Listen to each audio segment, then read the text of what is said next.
नमस्कार दोस्तों, मैं हृदय मिश्रा आप सभी का स्वागत करता हूं। कैसे हैं आप सभी लोग?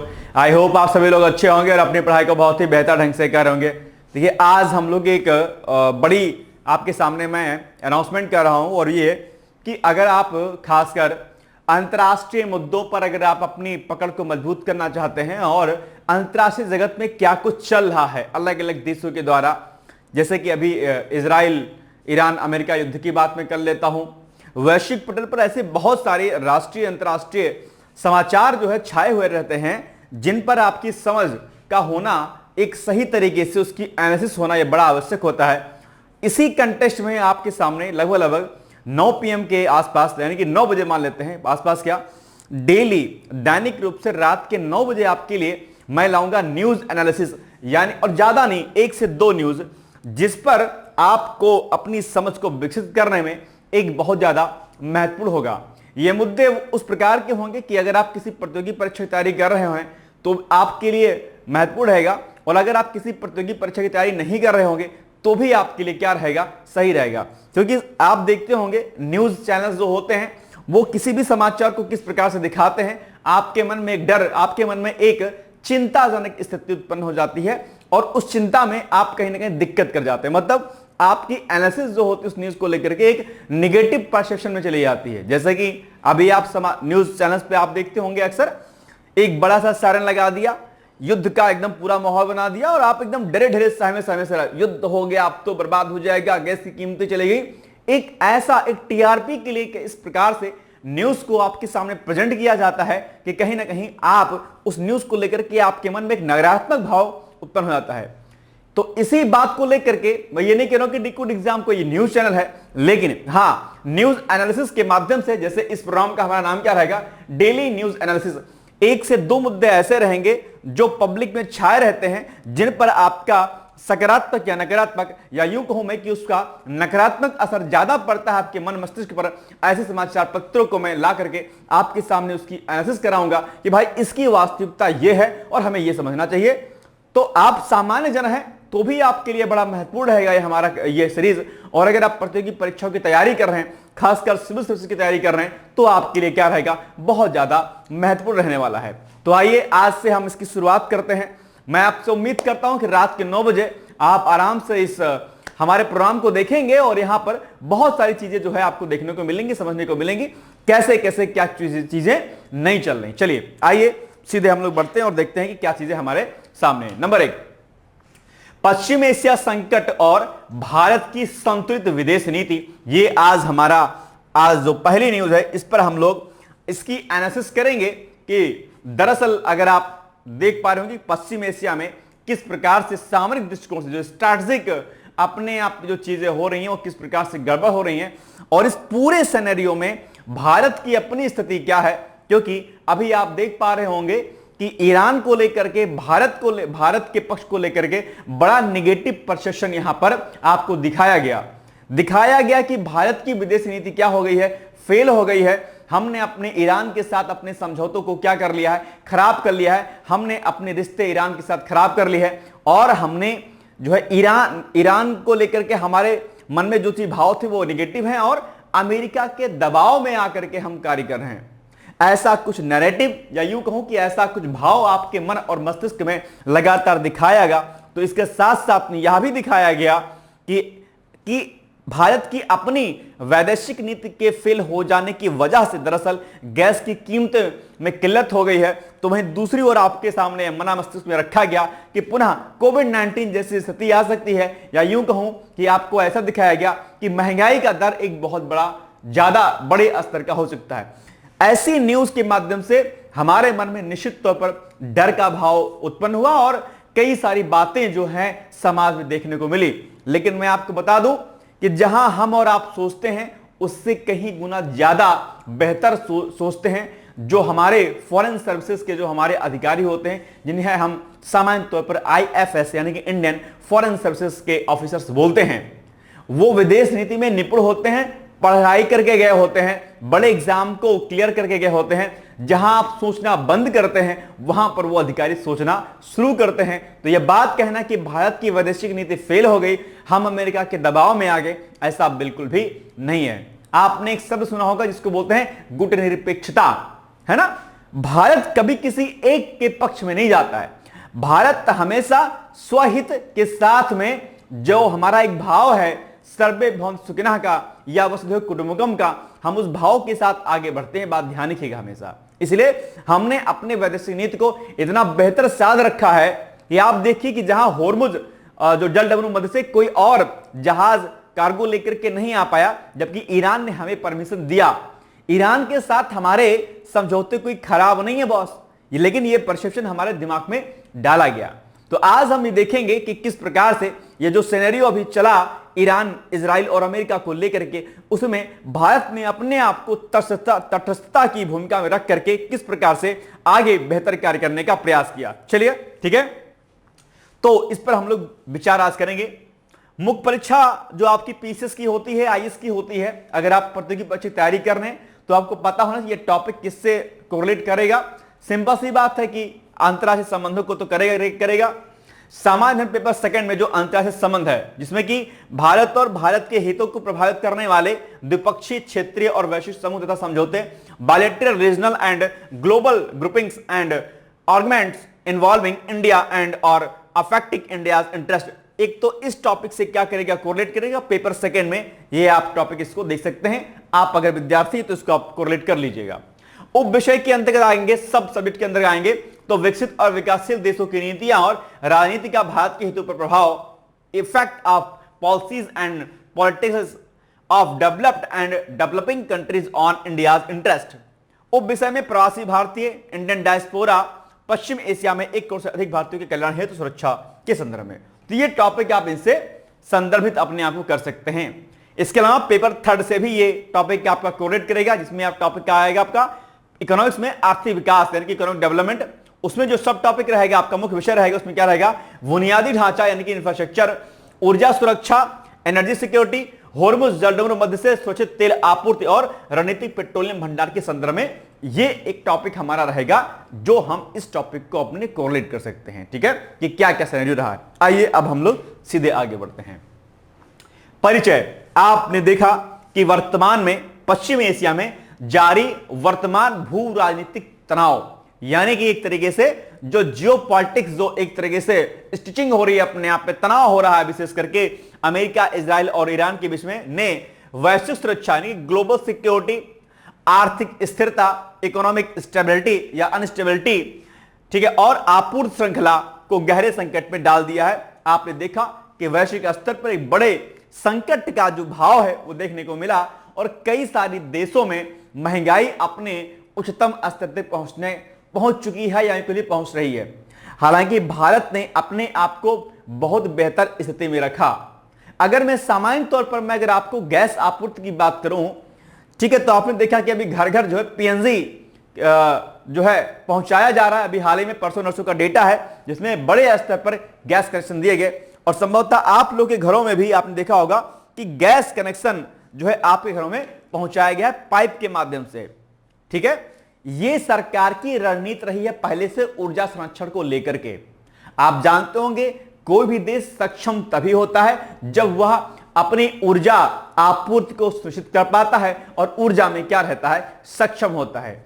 इन्हीं बातों को ध्यान में रखते हुए भारत सरकार ने नवीकरणीय ऊर्जा स्रोतों अर्थात रिन्यूएबल एनर्जी रिसोर्सेज पर काम करना शुरू किया, जिसके तहत प्रधानमंत्री सूर्य मुफ्त बिजली हर घर योजना हो गया, बायोगैस हो गया अपने आप में, इसके अलावा ग्रीन एनर्जी के अंतर्गत ग्रीन हाइड्रोजन सप्लाई हो गया अपने आप में, इलेक्ट्रिक व्हीकल्स का सप्लाई हो गया अपने आप में, और ऐसी कई प्रकार की योजनाओं को सरकार ने पहले से शुरू कर दिया था। इसके अलावा एथेनॉल को मिलाना पेट्रोल में और कई सारी योजनाएं सरकार ने पहले से शुरू की थी।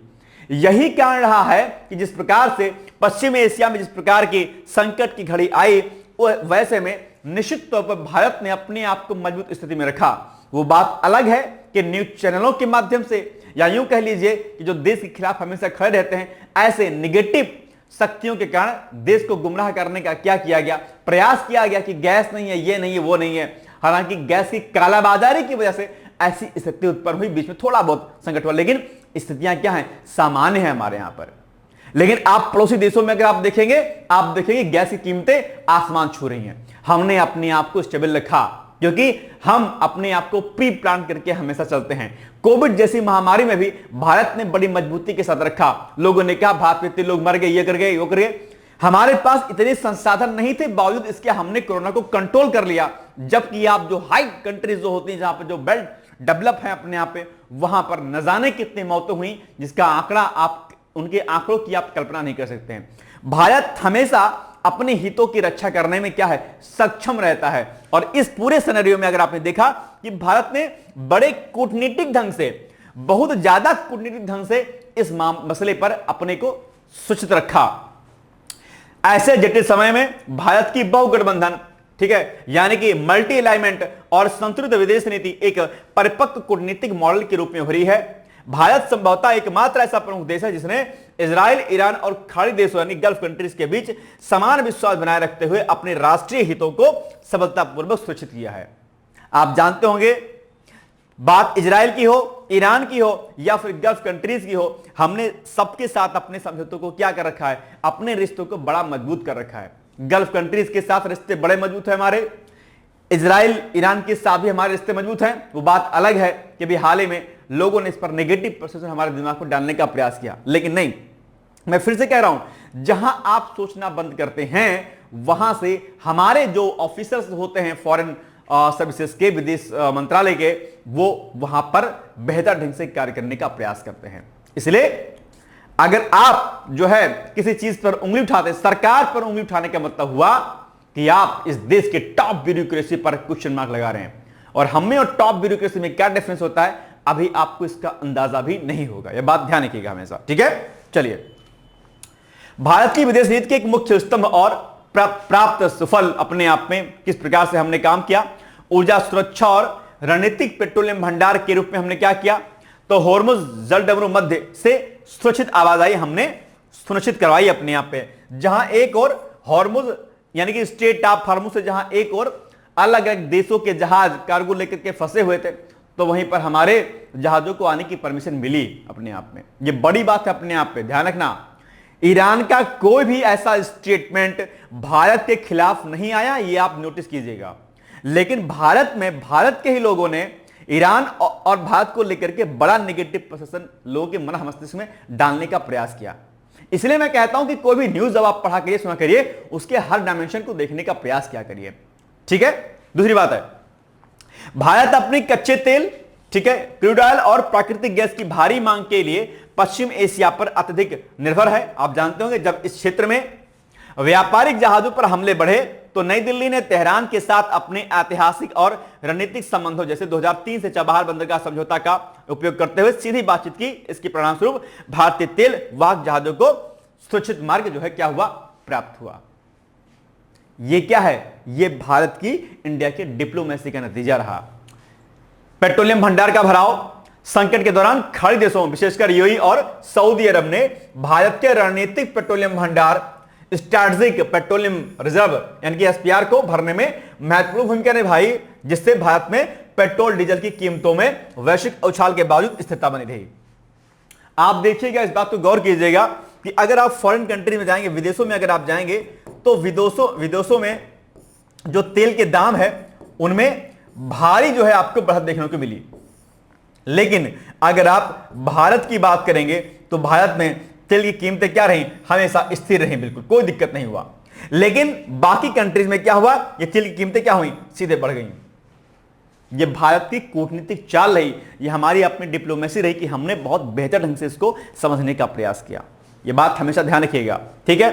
तो ये हमारी अपनी स्टडी रही कि हमने अपने खाड़ी देशों के साथ में हमने समझौतों को, अपने चीजों को बहुत मजबूत करके रखा। आप सोचिए, खाड़ी देशों में ऐसे कई सारे देश हैं जो मुस्लिम कंट्रीज में आती हैं, आप जानते होंगे। पाकिस्तान जो कि एक मुस्लिम बहुल देश है, उसका संबंध खाड़ी देशों के कई देशों के साथ सुरक्षित नहीं है, लेकिन भारत का संबंध उनसे बेहतर है। यह अपने आप में बड़ी बात है। अक्सर भारत पर धार्मिक आरोप लगाए जाते हैं, लेकिन हमारी अपनी डिप्लोमेसी वजह से हमने बढ़िया काम इनके साथ कर रखा है ना। चलिए, प्रवासी भारतीयों की सुरक्षा, प्रोटेक्शन ऑफ डायस्पोरा, आप जानते होंगे। ये आप जानते हो कि पश्चिम एशिया जैसे कि आपका यूएई, सऊदी अरब, कतर, ओमान, कुवैत और बहरीन में लगभग 1 करोड़ लोग यानी कि 10 मिलियन के आसपास लोग जो है भारतीय नागरिक वहां पर रहते हैं। अब ऐसी स्थिति में उन नागरिकों को सुरक्षित बचाना, उनको यहां पर लेके आना या वहीं पर सुरक्षित रखना अपने आप में क्या रहा, एक बड़ा टास्क होता है। लेकिन भारत की अपनी कूटनीतिक चाल की वजह से हमने जो हमारा इंडियन डायस्पोरा रहा है, प्रोटेक्शन ऑफ डायस्पोरा के अंतर्गत हमने उनको सुरक्षित स्थान पर पहुंचाया और युद्ध की इस बड़ी विभीषिका के बीच इन प्रवासियों की सुरक्षा और आवश्यक होने पर सुरक्षित निकासी की गारंटी केवल इसलिए संभव हुई सकी क्योंकि भारत सरकार, ठीक है, भारत सरकार ने खाड़ी देशों के शीर्ष नेतृत्व के साथ निरंतर संवाद और परस्पर विश्वास आधारित संबंध स्थापित किए हैं। यह इसका नतीजा है कि हमने खाड़ी देशों, हमारे चाहे पश्चिमी से कंट्री हो, हमने सभी देशों के साथ अपने रिश्तों को क्या किया है, मजबूत करने का प्रयास किया है। अक्सर देश के प्रधानमंत्री पर आरोप इस बात का लगता है कि फॉरेन कंट्रीज में वो घूमते रहते हैं अलग अलग। कोई प्रधानमंत्री कहीं घूमने नहीं जाता है, एक बात ध्यान रखिएगा। प्रधानमंत्री कहीं पर जाते हैं तो भारतीय हितों को अपने साथ में लेके जाते हैं और वहां पर कई सारे महत्वपूर्ण समझौता ज्ञापनों पर हस्ताक्षर होते हैं जो भारत के हितों को क्या करते हैं, मजबूत करते हैं और आपसी संबंधों की घनिष्ठता को और ज्यादा क्या करते हैं, ज्यादा बेहतर बनाने का प्रयास करते हैं। हमने हाल फिलहाल में अपनी विदेशिक नीति को, वैदेशिक नीति को, फॉरेन पॉलिसी को हमने बहुत स्ट्रांग करने का प्रयास किया है। आज जब इस बड़े स्तर पर जब ऐसी कोई समस्या आती है तो दुनिया भारत की ओर टकटकी लगाए देखती है कि भारत इसमें कुछ प्रयास करेगा। यह बात हमेशा ध्यान रखिएगा आप लोग, ठीक है। चलिए, इसके अलावा रणनीतिक स्वायत्तता की अगर बात करें, स्ट्रेटेजिक ऑटोनॉमी बनाम मध्यस्थता का जो भ्रम है उस पर अगर स्थिति मैं आपको बताऊं तो भारत ने किसी भी गुट, ना तो अमेरिका, इजराइल और ना ही ईरान का सैन्य या एक तरफा समर्थन नहीं किया। यह नहीं कहा कि इजराइल अमेरिका ठीक कर रहा है ईरान में या ईरान ठीक कर रहा है अमेरिका और इजराइल को लेकर के। भारत हमेशा तटस्थ रहा और दोनों पक्षों से हमेशा संवाद स्थापित करने की बात कहा और कहा कि यह वैश्विक दृष्टि से ठीक नहीं है, इस पर आपस में बातचीत करके इस मसले को सुलझाने का प्रयास करना चाहिए। भारत ने यह नहीं कहा कि तुम ठीक कर रहे हो बॉस, हम तुम्हारे साथ हैं, या ईरान से नहीं कहा कि नहीं तुम तो बदला ले लो, तुम तो मार डालो, इनको काट डालो, नहीं, कभी नहीं। हमेशा मानवीय हित सर्वोपरि रहा, क्योंकि आप जानते होंगे भारत में जो हमारी वेद है वो क्या कहते हैं कि सर्वे भवन्तु सुखिनः, सर्वे सन्तु निरामयाः, सर्वे भद्राणि पश्यन्तु मा कश्चित् दुःखभाग् भवेत्। तो ये जो भाव हमारे भीतर रहता है, ये भाव हमेशा से क्या रहता है, मजबूत रहता है। और इसी भाव के माध्यम से हमने क्या किया, हमने अपने वैदेशिक नीति को बहुत बेहतर करने का प्रयास किया। भारत हमेशा चाहता है कि हमारी वैदेशिक नीति कुछ इस प्रकार से रहे कि जहां पर हम अपने नागरिकों की सुरक्षा और इनको उनके हितों की हम बात कर पाए, ठीक है। तो यह बात ध्यान रखिएगा। इसके अलावा इसके विपरीत भारत ने तो यह काम किया अपने आप, लगातार एक तरफा समर्थन नहीं किया बल्कि लगातार बातचीत और कूटनीतिक, ठीक है, कूटनीति के माध्यम से शांतिपूर्ण समाधान की वकालत की हमेशा। इसके विपरीत पाकिस्तान जैसे देशों ने महाशक्तियों के दबाव या आर्थिक प्रलोभन में आकर के मध्यस्थ की भूमिका निभाने का प्रयास किया, जिसे भू राजनीतिक विशेषज्ञों द्वारा स्वायत्तता और संप्रभुता के लिए हानिकारक माना जाता है। भारत ने ऐसी किसी भी छद्म भूमिका से बच करके अपनी रणनीतिक स्वतंत्रता को क्या किया, अक्षुण्ण रखा अपने आप में। यह भारत की पॉलिसी रही अपने आप में, ध्यान रखिएगा इस बात को आप लोग, ठीक है। निष्कर्षता अगर आप इस पर कंक्लूजन ड्रॉ करेंगे तो भाई क्या निकला कंक्लूजन? कंक्लूजन इस बात पर निकला कि पश्चिमी एशिया संकट में भारत का दृष्टिकोण यह सिद्ध करता है कि एक स्वाभिमानी और उभरती हुई वैश्विक शक्ति के लिए राष्ट्रहित सर्वोपरि होते हैं। बिना किसी खेमेबाजी में पड़े उस सभी पक्षों के साथ रणनीतिक साझेदारी निभाना ही दीर्घकालिक कूटनीतिक सफलता की क्या है, कुंजी है। आपके बगल में अगल में दो घर हैं, मान लेते हैं कि यह आपका घर है, ठीक है, और इसके बगल में एक घर ये है और इसके एक बगल में क्या है, एक घर ये है। अब आप चालाक बनते हैं बहुत, आप इनके मध्य में क्या होगा, युद्ध हो गया आपस में, ठीक है। आप क्या करते हैं, इनके पक्ष में खड़े जाते हैं, हम तुम्हारे साथ हैं, चलो जाओ। नहीं, हमेशा काम कुछ ऐसा रखना चाहिए कि आप तटस्थ रहिए, आप दोनों को बैलेंस करके चलिए, क्योंकि आपके बगल में ये भी हैं और आपके बगल में ये भी हैं। आपके हितों को प्रभावित ये भी कर सकते हैं, ये भी कर सकते हैं, इसलिए दोनों को साध करके चलने का प्रयास करना चाहिए, बजाय इसके कि मैं ही तुम्हारे साथ हूं, तुम इन पर हमला कर दो। नहीं, हमेशा सर्वोपरि जो हित होता है वही हमारे फॉरेन पॉलिसी का पार्ट होता है। भारत हमेशा जो है एक रणनीतिक रूप से एक डिप्लोमेटिक तरीके से कार्य करता है, और जहां पर जैसे कहते हैं ना वसुधैव कुटुंबकम का जो भाव होता है, संपूर्ण विश्व एक परिवार है, उसी भाव के साथ भारतीय जो एक फॉरेन पॉलिसी है वो जो दरअसल कार्य करती है। बात आप लोग हमेशा ध्यान रखिएगा, ठीक है। तो ये चीजें यहां पर हमने आपको बताई हैं, इसलिए ध्यान रखिएगा कि अगर बात अंतरराष्ट्रीय जगत में इजराइल, ईरान और अमेरिका की आए और कोई आपसे कहे कि भारत दबाव में आकर के जो है अमेरिका के इस प्रकार से पॉलिसी को चेंज करा, ऐसा बिल्कुल भी नहीं है। एक नेगेटिव परसेप्शन आपके मन मस्तिष्क में भरने का प्रयास अक्सर किया जाता है, ठीक है। तो ये एक न्यूज एनालिसिस थी जो कल के पेपर में छाई थी, आज हमने उसको कराया है। इसी पर प्रश्न आपके बन जाएगा। ये छोटा सा प्रश्न है जिसका उत्तर आप हमें कमेंट बॉक्स में दे देंगे। बड़ा साधारण सा प्रश्न है, तो मुझे अच्छा लगे कि हाँ भाई आपने आर्टिकल को देखा और आपने उसका उत्तर दिया, ठीक है। ये प्रश्न इसको पढ़िएगा, उसका उत्तर मुझे देने का प्रयास प्लीज जरूर कीजिएगा। इसके अलावा मुख्य परीक्षा में एक प्रश्न बन जाएगा कि पश्चिम एशिया में जारी वर्तमान संघर्ष के बीच भारत की संतुलित और बहुगठबंधन विदेश नीति ने न केवल एक उसकी ऊर्जा सुरक्षा को सुनिश्चित किया है, बल्कि प्रवासी भारतीयों के हितों की भी रक्षा की है। इस कथन का आलोचनात्मक विश्लेषण कीजिए। आप चाहें तो इसको लिख करके हमें भेज सकते हैं हमारे कॉन्टैक्ट नंबर 8604409201। क्या 8604409201 पर आप मुझे भेज सकते हैं, कॉपी आपकी मैं चेक कर दूंगा। इसके अलावा परीक्षा से संबंधित कोई भी समस्या अगर आपको आती है तो भी आप इसी पर बातचीत मुझसे कर सकते हैं, या हमारे किसी भी कोर्स में अगर आपको इनरोल होना है तो भी आप इसी नंबर पर बातचीत कर सकते हैं, ठीक है। अब इसके अलावा एक आर्टिकल आपको मैं और कराता हूं जिस पर आप अपनी पकड़ बना सकते हैं अच्छी। ये आर्टिकल क्या है? पश्चिम एशिया संकट और पश्चिमी गुट में दरार, यूरोपीय देशों द्वारा अमेरिका को सैन्य अड्डे और हवाई क्षेत्र देने से क्या कर दिया गया है? इनकार कर दिया गया है। अब देखिए, नाटो जो कंट्रीज हैं उनमें दरार है। किस बात के लिए?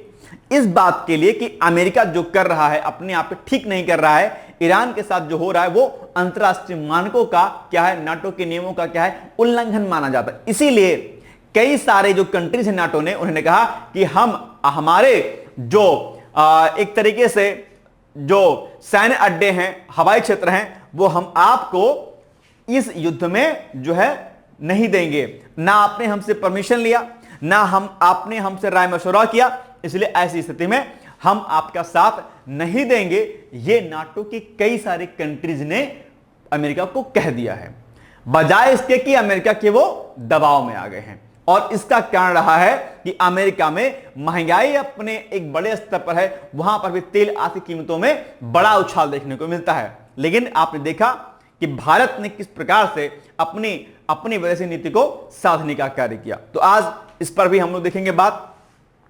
पश्चिम एशिया में ईरान और इजराइल अमेरिका के बीच जारी सैन्य संघर्ष ने पश्चिमी देशों के सैन्य गठबंधन, जिसको हम लोग क्या बोलते हैं, नाटो बोलते हैं, और इस नाटो को लेकर के आपके एग्जाम में बहुत सारे प्रश्न आते हैं। नाटो की क्या भूमिका है, नाटो की क्या स्थापना हुई थी, नाटो में कौन कौन सी कंट्रीज आती हैं, ऐसे कई सारे प्रश्न बनते हैं।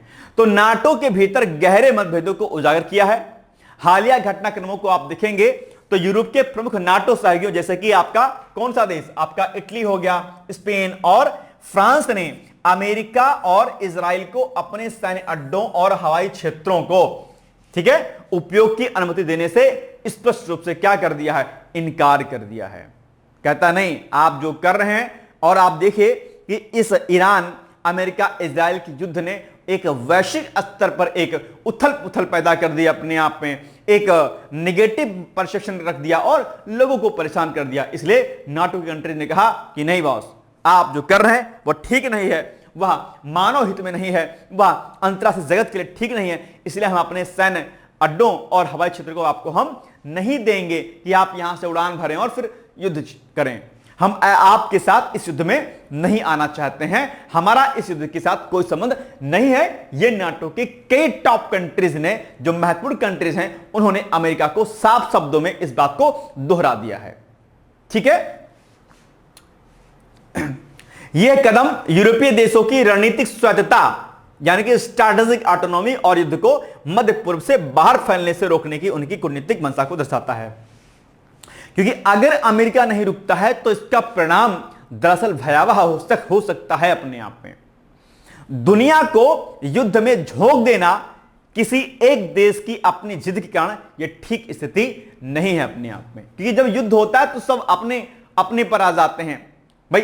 वहां की राजनीतिक अस्थिरता हो जाती है, पॉलिटिकल अनस्टेबिलिटी हो जाती है भाई। कोई भी नेता क्यों चाहिए हमारी बदनामी हो कि हम तो हार गए, दब गए किसी से।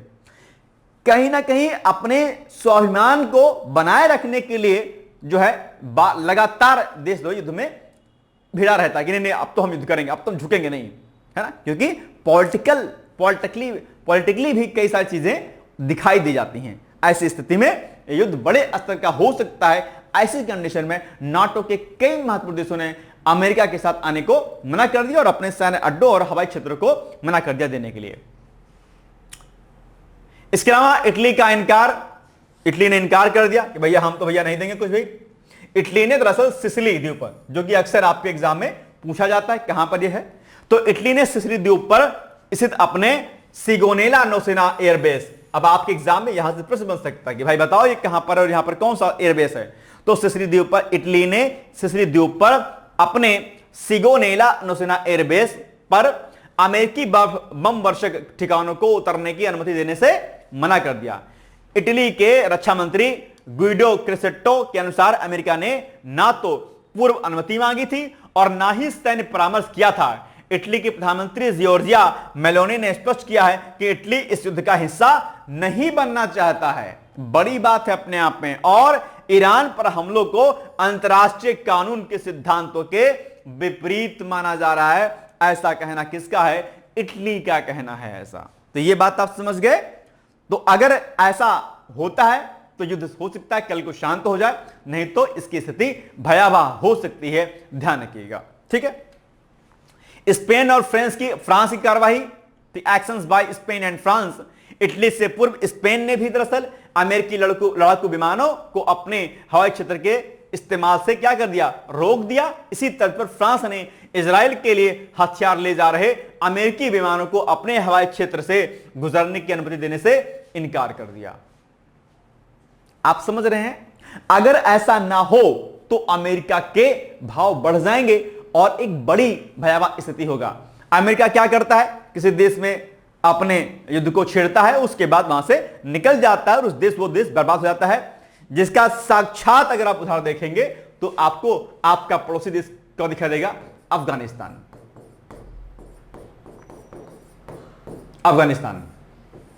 अफगानिस्तान को अमेरिका ने क्या बना दिया, किसी से छुपा नहीं है अपने आप में। अमेरिका जब भी किसी सुदूर देश पर कोई हमला करता है, वहां पर अपनी स्वायत्तता, अपना आधिपत्य जमाना चाहता है, तो कभी सफल नहीं रहा है। आप इतिहास उठा के देख लीजिएगा, कभी नहीं सफल रहा है। ऐसी स्थिति में यहां पर भी कुछ कुछ वैसा ही होने वाला है। आप तो लड़ा भिड़ा के चले जाओगे, लेकिन बाकी लोग बर्बाद हो जाएंगे। जैसे कहते हैं ना कि दो लोग का युद्ध होता है और दो लोग के युद्ध में तीसरा आता है, आपको भड़का करके वो निकल जाता है और तुम आपस में लड़ने लगे तो मरने लग जाते, कटने लग जाते हो। ठीक है।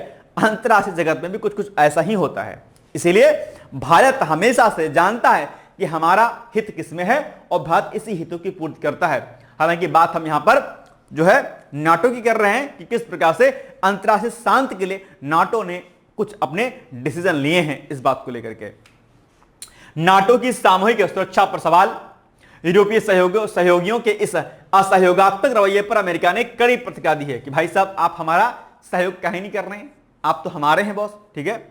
अमेरिकी रक्षा मंत्री पीट हेगसेथ और ने स्वीकार किया है कि इन सहयोगियों ने बाधाएं खड़ी की हैं। इसके जवाब में अमेरिका द्वारा नाटो की सामूहिक सुरक्षा प्रतिबद्धता, कलेक्टिव डिफेंस कमिटमेंट पर स्पष्ट समर्थन दोहराने से बचना ट्रांसअटलांटिक संबंधों में एक बड़े तनाव का संकेत है अपने आप पे। अमेरिका और भड़क गया। अब भड़कते हुए क्या कह रहा है? यह नहीं कह रहा कि तुमने मना किया तो हम तुम पर हमला करेंगे। अमेरिका कह रहा है कि हम ईरान पर और हमला करेंगे। मतलब जो ये ट्रम्प बाबा है, ट्रम्प बाबा अपने आप पे उल्टे फुल्टे .com टाइप के हैं ना, वो कुछ भी बकने लग जाते हैं, कुछ भी कहते हैं बॉस। मतलब उनका दिमाग कई बार अस्थिर हो जाता है, अनस्टेबल हो जाता है। ठीक है। चलिए, वैश्विक और अमेरिकी अर्थव्यवस्था पर प्रभाव इसका बहुत पड़ रहा है। पश्चिम एशिया के इस अस्थिर माहौल का सीधा असर वैश्विक ऊर्जा आपूर्ति श्रृंखला पर पड़ा है। अमेरिका में पेट्रोल की औसत कीमत डॉलर प्रति गैलन के पार पहुंच गई है, जो फरवरी के बाद से 35% की भारी वृद्धि को दर्शाती है। इससे पश्चिमी देशों में घरेलू मुद्रास्फीति यानी कि इन्फ्लेशन का संकट गहरा गया है अपने आप में, जबकि भारत में देखिएगा कुछ ऐसी स्थिति उत्पन्न नहीं आई है। वो बात अलग है कि अफवाहों के बाजार की वजह से हम अपने मोटरसाइकिल को बिना मतलब के जो है पेट्रोल टंकी के सामने खड़ा कर देते हैं। मतलब गजब है। हमारे भारत की दिक्कत यह है कि हम अफवाहों पर ध्यान ज्यादा देते हैं। फला न्यूज चैनल ने, फला रिपोर्टर ने, फला नेता ने ऐसा कहा, और दिक्कत हमारे यहां पर है जो विपक्षी पार्टियां होती हैं वो अपने राजनीतिक हथगंडे को अपनाने के लिए, फायदे के लिए वो कुछ भी आए बाएं साएं बकती रहती हैं। ऐसे में समाज में बड़ा निगेटिव परसेप्शन जाता है, बड़ा निगेटिव थॉट डेवलप होती है और अफवाहों का बाजार गर्म होता है और हम पैनिक होते हैं। और पैनिक होने पर हम अपने आप को संभालते नहीं है। हम 10 गाली किसको देते हैं? सरकार को देते हैं। हम अपनी गलती नहीं देते हैं। अभी आपने देखा कि कितने बड़े स्तर पर गैस की कालाबाजारी हुई, दाम बढ़ेंगे, सिंपल सी बात है। आप देखिए कि अक्सर प्याज के दाम और न जाने किस किस के दाम बढ़ने लगते हैं। क्यों होता है ऐसा? क्योंकि लोग कालाबाजारी करके उसको स्टोर कर लेते हैं। हालांकि विगत कुछ वर्षों में आपने देखा कि सरकार ने कालाबाजारी पर और स्टोर जो लोग कर लेते हैं उस पर सरकार ने प्रतिबंध लगा दिया कि आप किसी भी अनाज को, किसी भी खाद्य पदार्थ को इतने लिमिट से ज्यादा स्टोर नहीं कर सकते हैं, और करेंगे तो आपके ऊपर दंडात्मक उचित कार्यात्मक कार्रवाई की जाएगी। तो तब मामला सुधरा है। यही स्थिति यहां पर हुई। कुछ पेट्रोल पंप ने यह कह करके मना कर दिया आपको कि यहां पर पेट्रोल नहीं है, और बाद में कालाबाजारी के माध्यम से बेचना शुरू किया उसको। अफवाह फैल गई कि तेल खत्म, तेल खत्म, तेल खत्म। भाई साहब, न जाने कितने पेट्रोल पंप ने अपने आप को बंद कर लिया सिर्फ कालाबाजारी की वजह से, और सुबह सुबह लंबी लाइनें लगना शुरू कर गई, जबकि ऐसी कोई स्थिति नहीं थी। ठीक है, ये हमारे इंडियंस की बड़ी गलती है कि हम अपना दिमाग लगाते नहीं स्वयं से, है ना। चलिए, निष्कर्ष अगर आप देखेंगे तो यह घटनाक्रम जो नाटो ने अभी किया है, यह घटनाक्रम इस बात का प्रमाण है कि बहुध्रुवीय विश्व में पारंपरिक सैन्य गठबंधन अब ब्लैक चेन की तरह काम नहीं करते। यूरोपीय देश अब अमेरिकी विदेश नीति का आंख मूंद करके पालन करने के बजाय अपने राष्ट्रीय हितों, अंतरराष्ट्रीय कानून और घरेलू आर्थिक स्थिरता को प्राथमिकता देते हैं अपने आप पे, और यह बड़ी बात है अपने आप पे। यूरोपियन कंट्रीज अमेरिका के प्रेशर में आकर के या अमेरिका की बात को मान करके कोई अपना डिसीजन नहीं लेती हैं, और यही बात भारत के साथ भी है अपने आप में। भारत अमेरिका के दबाव में नहीं आया है। हम पहले देखते हैं राष्ट्रहित। इदम राष्ट्राय इदम नमम, ये भारत का भाव है। इदम राष्ट्राय इदम नमम, ये सब कुछ राष्ट्र का, हमारा कुछ नहीं है। ठीक है, इसलिए भारत सरकार कभी झुकती नहीं है। आपके मन में अगर ये कभी भाव आए कि भारत सरकार अमेरिका के सामने झुक गई, नहीं भाई साहब, भारत नहीं झुकता है। आप जानते होंगे कि भारत अपने आप में अमेरिका के लिए बहुत महत्वपूर्ण है। अगर भारत ने अपने कदम पीछे खींचे, अमेरिका को हिलने डुलने का समय नहीं मिलेगा अपने आप पे। बहुत बड़ा मार्केट है इंडिया भाई साहब, ठीक है, और बहुत बड़े स्तर के लोग जो है अमेरिका में काम करते हैं। आप अभी कल्पना नहीं कर सकते इसकी, ठीक है, ध्यान रखिएगा। तो ये बात ध्यान रखिएगा। इसलिए इस अमेरिका के बदलते रवैये के कारण यूरोपियन कंट्रीज अब जो है राष्ट्रहित और अंतरराष्ट्रीय नियमों का पालन करते हुए अपने हितों को पहले देखती हैं, बजाय इसके कि किसी खेमे में चली जाएं। ये इस बात का संकेत है। तो अल्टीमेटली आप देखेंगे कि अमेरिका जो है इसमें अलग थलग दिखाई दे रहा है। किस वजह से? सिर्फ ट्रंप बाबा के जो है पागलपन की वजह से, बस और कुछ नहीं है। उनका ये पागलपन है अपने तरीके से, और पागलपन उनको बर्बाद कर देने वाला। अमेरिका वाला भी सोचते हो कि भाई साहब किस जो है बाबा आदमी को हमने जो है बना दिया प्रेसिडेंट।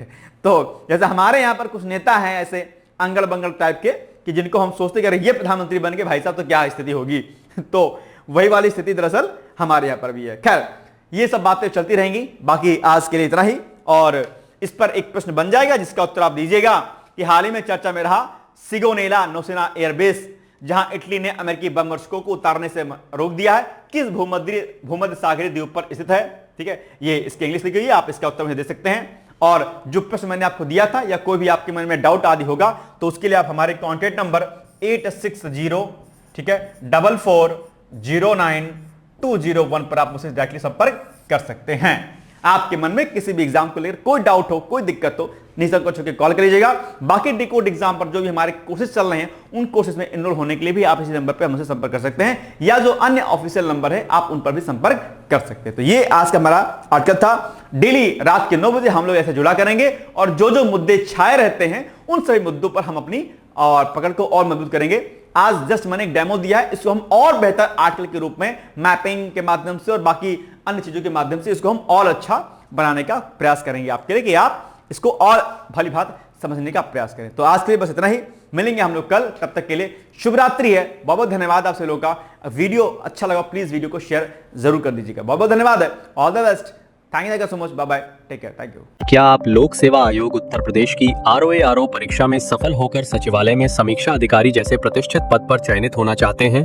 क्या आपके पास व्यस्त दिनचर्या या व्यक्तिगत परिस्थितियों के कारण नियमित पढ़ने के लिए समय की कमी है, इसलिए एक दिन में आप 8 से 10 घंटे नहीं पढ़ सकते हैं? क्या आपका संकल्प है कि सचिवालय में समीक्षा अधिकारी बनना ही बनना है और आप उसके लिए सही मार्गदर्शन की तलाश कर रहे हैं? यदि आपके इन तीनों प्रश्नों के उत्तर हाँ हैं, तो आपकी खोज अब समाप्त होती है और आपके सपने को साकार करने के लिए आगामी समीक्षा अधिकारी परीक्षा की सुव्यवस्थित तैयारी हेतु D-Code एग्जाम लाया है अभ्युदय बैच। अभ्युदय बैच में आपको आगामी ROA परीक्षा के प्रारंभिक और मुख्य परीक्षा के पूरे पाठ्यक्रम को अभी से एक साथ बहुत ही बेसिक लेवल से video lecture, PDF notes, test series और उत्तर लेखन कार्यक्रम के माध्यम से पूरे विस्तार से पूर्ण कराया जाएगा। हमारे अभ्युदय बैच की सबसे बड़ी विशेषता है कि इसमें साप्ताहिक टारगेट्स के अनुसार कम से कम 5 घंटे भी पढ़कर कोई अभ्यर्थी पूरा पाठ्यक्रम अच्छे से तैयार करके परीक्षा में सफलता अर्जित कर सकता है। अभ्युदय बैच में अनुभवी और समर्पित शिक्षकों द्वारा आधारभूत मानक पुस्तकों एवं स्रोतों पर आधारित पाठ्य सामग्री उपलब्ध कराई जा रही है, जिससे पाठ्यक्रम को सभी आयामों से कवर किया जा सके। इस बैच में पाठ्यक्रम को इस विस्तार से पढ़ाया जा रहा है कि इसमें प्रवेश लेकर आप न केवल ROA परीक्षा बल्कि अन्य कई समकक्ष परीक्षाओं को भी एक साथ ही टारगेट कर सकते हैं।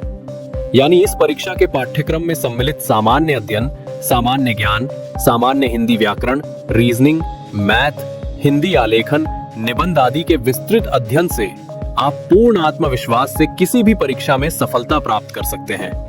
उत्तर प्रदेश की PCS प्रारंभिक परीक्षा में भी इस बैच को पढ़कर सफलता प्राप्त की जा सकती है। इस बैच में निर्धारित लक्ष्य के अनुसार एक सप्ताह में मात्र 18 से 20 वीडियो लेक्चर देखने होते हैं, जो आप प्रतिदिन 4 से 5 घंटे का समय निकालकर आसानी से पढ़कर तैयार कर सकते हैं। ये बैच ऑनलाइन जरूर है, परंतु इस बैच में छात्रों और शिक्षकों के बीच सीधे संवाद के लिए प्रक्रिया निर्धारित है, जिससे अभ्यर्थी अपनी शंकाओं का व्यक्तिगत समाधान प्राप्त कर सकते हैं। आपके संकल्प को सिद्धि तक पहुंचाना ही अभ्युदय बैच की आधारभूत संकल्पना है। हमारा ये आत्मविश्वास संस्थान के 5 वर्षों की कठिन साधना की परिणति है। D-Code एग्जाम संस्थान अपने 5 वर्षों के सफर में ROA परीक्षा में 45 से अधिक चयन सुनिश्चित करवाकर एक विश्वसनीय संस्थान के रूप में विख्यात है। इसलिए बिना किसी संशय के पूर्ण विश्वास के साथ आप भी हमसे जुड़कर अपनी सफलता का नया अध्याय लिख सकते हैं। इस बैच से जुड़ने के लिए हमारे संस्थान के नंबर 8604409201 अथवा 9506742546 पर व्हाट्सएप या कॉल करके बैच की पूरी जानकारी प्राप्त की जा सकती है। अभी 500 शुरुआती छात्रों को विशेष छूट भी प्रदान की जा रही है, इसलिए इस अवसर का लाभ उठाने के लिए अतिशीघ्र प्रवेश लेकर अभ्युदय बैच से जुड़े। प्रवेश के लिए अभी संपर्क करें और शुल्क में छूट प्राप्त करें।